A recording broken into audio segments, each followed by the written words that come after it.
السلام عليكم ورحمة الله وبركاته، أحبائي وأعزائي متابعين قناتي قناة البازل السياسي. هنكمل باقي السلسلة وباقي الشروحات بتاعة المفهوم الغربي للسياسة. طبعا عشان حضراتكم تفهموا الفيديو ده مرتبط بالفيديوهات السابقة، فعلشان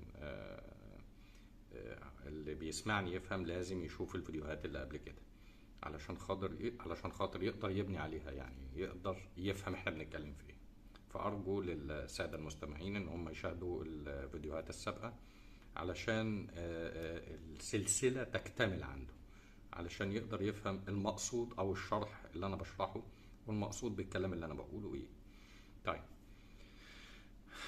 هنبتدي نتكلم على التصنيف الغربي للشعوب. الغرب بيصنف شعوب العالم ازاي؟ شايفنا ازاي؟ شايف شعوب العالم ازاي؟ طبعا غير موضوع التصنيف بتاع شعوب عالم اول وعالم تاني وعالم تالت والكلام ده كله، لا، هو في تصنيف تاني، تصنيف غربي للشعوب. بيصنف الشعوب لثلاث اصناف، بيقسمهم لثلاث اقسام. الصنف الاول اللي هو الشعوب النشطة، وبتيجي بعد كده الشعوب التابعة، وبتيجي بعد كده الشعوب الخاملة.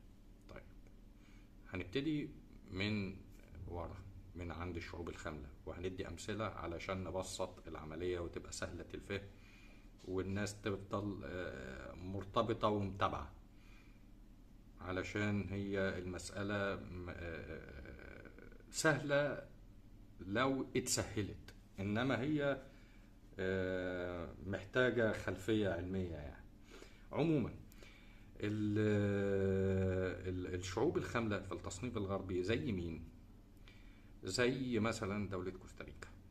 دولة كوستاريكا دي لو انا سألت اي حد من السادة المتابعين او اي حد ماشي في الشارع هو اسم الرئيس الكوستاريكي ايه، مش هيعرف. طيب، تعداد دولة كوستاريكا قد ايه؟ برضه مش هيعرف. طب مكانها جغرافيا فين على الخريطة؟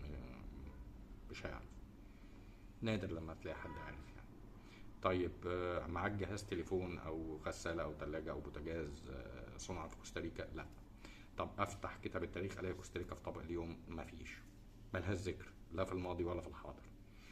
طيب، لو وقع نيزك من السماء على دولة كوستاريكا وكل الكوستاريكيين ماتوا، هل العالم هيتأثر؟ لا. هيحس؟ لا. لو مفيش سوشيال ميديا علشان تعرف الخبر ده مش هتعرف ومش هتحس. دولة ملهاش ذكر لا في التاريخ ولا في الحاضر، وملهاش تأثير في العالم. الغرب يعادي ليه؟ الغرب ما يعاديهوش.